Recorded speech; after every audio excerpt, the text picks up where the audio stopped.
Oh yeah, I am very fatigued. Today, the 260 that I tried on the deadlift felt really heavy. It's amazing how much fatigue plays into all of this. I know I'm stating the obvious, but to go from hitting 280 now to feeling like this. I was talking to a guy at the gym today, and I was saying I'm not sore in the muscles anymore. I don't think that's the thing anymore. Like, that's all washed away. I feel like my muscles are good to go. It's just I don't have that spark. That central nervous system is completely tapped out, and I just, for the last, I don't know how long it's been, 5 days or something like that, I've just been sleeping a whole lot, poor appetite. I just haven't been able to do all of the things that I know are required for me to feel really strong. That's a big indicator for me. I've spoken about this before. When I'm too tired, I can't eat. And when you can't eat, you can't lift and you can't do anything like that. So it becomes one of those things where you can continue to try fight as much as possible, but if it's not there, it's not there. And I knew today wasn't going to go well. Yeah, sure, you can say that this is mental as well. I knew it wasn't going to go well because, I haven't eaten a whole lot of food since the last time I tried deadlifting, and that's because of the fatigue, and I'm sleeping a lot. So all these things. So it's kind of like you can forecast your performances ahead of time.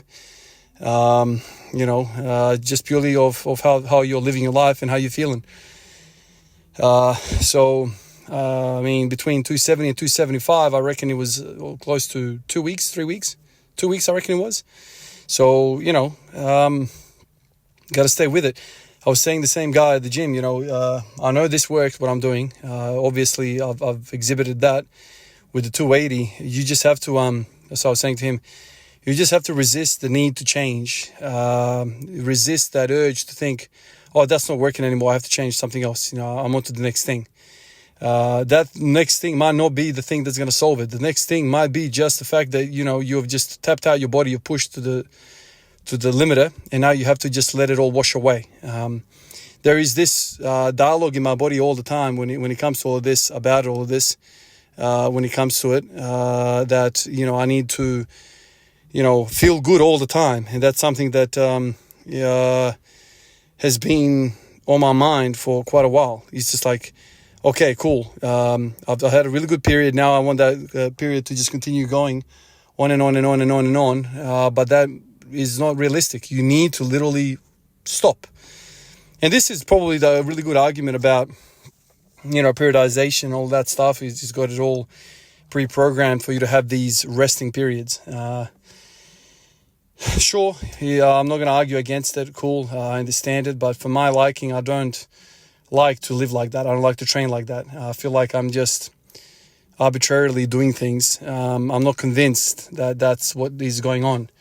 I don't want to have a pre-allocated good period when I'm not feeling good, because of many different reasons, life or otherwise. What I want to do instead is, feel good when I'm feeling good. And when I'm not feeling good, then do things that are not making you feel good. Kind of like do things that, expect not good performance. And so that doesn't mean I need to go away from barbell rows and leg presses and farmer's carries and all this other stuff, hack squats. That doesn't mean I need to walk away from that and go into some arbitrary bodybuilding phase where I just start doing other things. No, just hang in there. Hang in there. Barbell rows work. All of this stuff works. And just stay with it. Stay with it.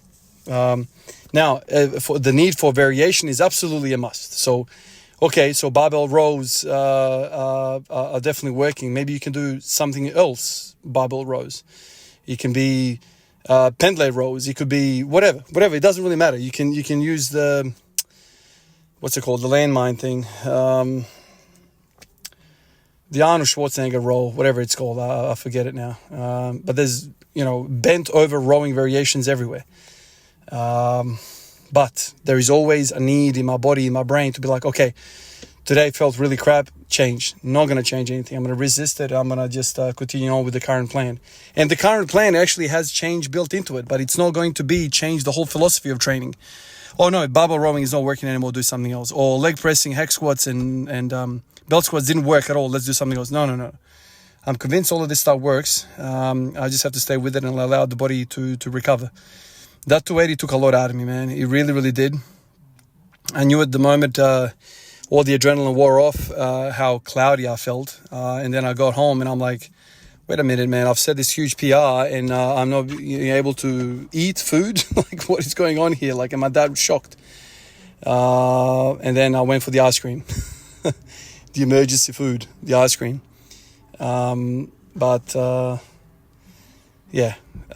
appetite starts to creep up again, I'll know if I put a couple of those days together and I start to really open up and my appetite opens up, then I'm going to start feeling, okay, now I'm heading in the right direction.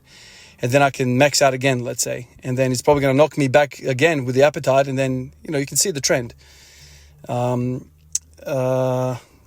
I think I'm still in a good period. I just have to stay with it. I keep saying that to myself constantly, and I'm saying it on the video as well. Just stay with it.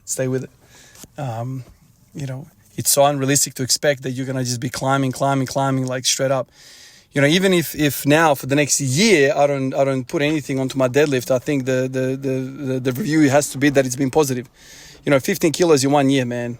Whatever. It's not 1 year. It's been like 2.5 years since the last time I hit the PR. But 15 kilos in a quick succession like this is very, very impressive. And everyone's been saying that 300 is possible, but in the next year and a half to 2 years, which is also a very, very reasonable expectation, as in very positive expectation. But when you put 15 kilos in 4 weeks, you're like, nah, screw that. I've got 300 by the end of this year, whatever the crazy thought that you might have. Doesn't work like that, dude. It might take me 2 weeks for my appetite to return, 3 weeks. Who knows what the hormonal stuff goes on in the body. Of course, the natural athlete just has to rely on food and the natural cycles. But if you're enhanced, then you can play with different things again. But from my perspective, I'm like, yeah, I'm probably going to be in a bit of a rut now to make up for this goodness. I'm kind of almost half expecting it. But let's see what happens, I guess. I'm still happy, but just very tired. Appreciate you guys. I'll catch you in the next one. Peace out.